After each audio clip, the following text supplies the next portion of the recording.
میرے دوستوں، کچھ لوگوں نے مجھ سے سوال پوچھے کہ جب قرآن پاک میں پروردگار نے واضح کہہ دیا ایاک نعبد و ایاک نستعین، کہ پروردگار ہم تیری ہی عبادت کرتے ہیں، تجھی سے مدد مانگتے ہیں، تو پھر تم یا محمد یا علی درباروں پہ کیوں جاتے ہو؟ تو دیکھیں، سب سے پہلے تو اس انسان کے دماغ کا علاج کرنا چاہیے جو یہ کہے کہ اللہ مددگار نہیں ہے۔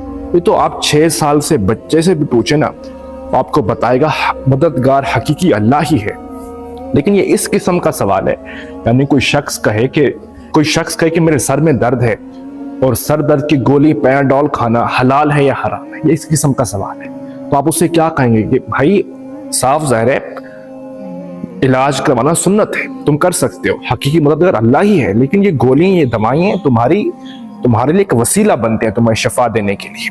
اب میرے دوستو اس نقطے پہ آتے ہیں کہ جب پروردگار نے کہہ دیا ایاک نعبد و ایاک نستعین، کہ پروردگار تیری ہی عبادت کرتے ہیں، تجھی سے مدد مانگتے ہیں، پھر ہم یا محمد یا علی درباروں پہ کیوں جاتے ہیں؟ میرے دوستو دیکھیے، ایک ہے قرآن پاک کو پڑھنا اور ایک ہے قرآن پاک کو سمجھنا۔ اب دیکھیے میں آپ کو چند مثال دیتا ہوں۔ یعنی قرآن پاک میں پروردگار فرماتا ہے وَإِذَا مَرِضْتُ فَهُوَ يَشْفِينِ، کہ جب میں بیمار ہوتا ہوں تو مجھے شفا اللہ دیتا ہے، جب میں بیمار ہوتا ہوں تو مجھے شفا اللہ دیتا ہے۔ اب کوئی انسان اٹھ کے کہہ دے کہ جو تم ڈاکٹروں کے پاس جاتے ہو یہ بھی شرک ہے، تو آپ اس شخص کو کیا کہیں گے کہ بھائی اپنے دماغ کا علاج کراؤ، شرک کہاں سے بننے؟ صاف درے حقیقی مددگار اللہ ہی ہے۔ اگر ڈاکٹر نے تمہارا علاج کیا تو وہ ایک وسیلہ بنتے ہیں مجازی طور پر، حقیقی مددگار اللہ ہی ہے۔ جب انہوں نے میری مدد کی، میری صحت ٹھیک کی، تو مجازی طور پر، حقیقی مددگار اللہ ہی ہے، تو اس پر کوئی شرک کا فتویٰ نہیں لگے گا۔ حالانکہ قرآن پاک میں پروردگار نے واضح کہا ہے کہ جب میں بیمار ہوتا ہوں تو شفا اللہ دیتا ہے۔ اب بندہ اس بات کو لے کر شرک اور کفر کے فتوے لگانا شروع کر دے تو آپ کہیں اپنی عقل کو تھوڑا ہاتھ مارو۔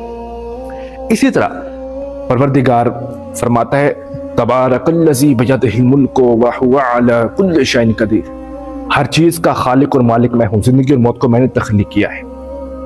اب حضرت عیسیٰ علیہ السلام قرآن پاک میں کیا کہہ رہے ہیں؟ انی اخلق لکم، میں پرندوں کو پھونک مارتا ہوں وہ زندہ ہو جاتے ہیں، مردہ زندہ ہو جاتے ہیں، میں تو کیا کہیں گے وہ شرک ہو گیا؟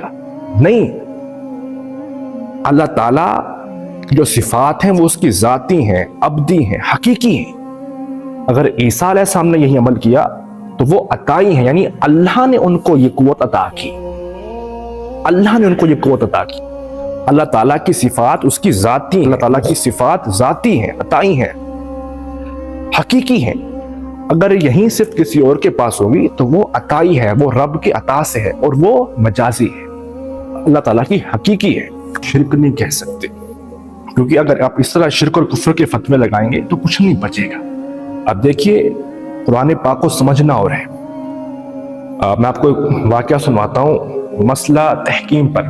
جب حضرت مولا علی شیر خدا اور حضرت معاویہ کی جب صلح ہونے لگی نا، صلح، تو دونوں حضرات نے ایک حاکم مقرر کیے کہ وہ آپس میں مذاکرات کریں۔ تو آپ حیران ہوں گے، خوارج ایک فتنہ وہاں کھڑا ہو گیا، وہ فتنہ کھڑا ہو گیا اور اس نے سورہ یوسف کی آیت حضرت مولا علی شیر خدا پہ فٹ کر کے شرک کا فتویٰ لگا دیا کہ حاکم تو اللہ کی ذات ہے، آپ نے حاکم کیوں بنایا؟ آپ نے شرک کیا۔ اب دیکھیں مولا علی پر شرک کا فتویٰ، اللہ اکبر، وہ سورہ یوسف کی آیت انہوں نے مولا علی پر فٹ کر دی کہ حاکم تو اللہ کی ذات ہے، آپ نے شرک کر رہے ہیں۔ کیوں؟ انہوں نے صرف لفظی طور پر قرآن پاک کے غور کیا، اسے سمجھے نہیں، مولا علی پر شرک کا فتویٰ لگا دیا۔ تو یہ بڑا نازک مسئلہ ہے، خدا را اس مسئلے سے بچیے۔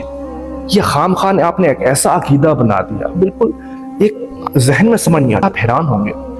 پروردگار فرماتا ہے وَاسْتَعِينُوا بِالصَّبْرِ وَالصَّلَاةِ، صبر اور نماز سے اللہ سے مدد مانگو۔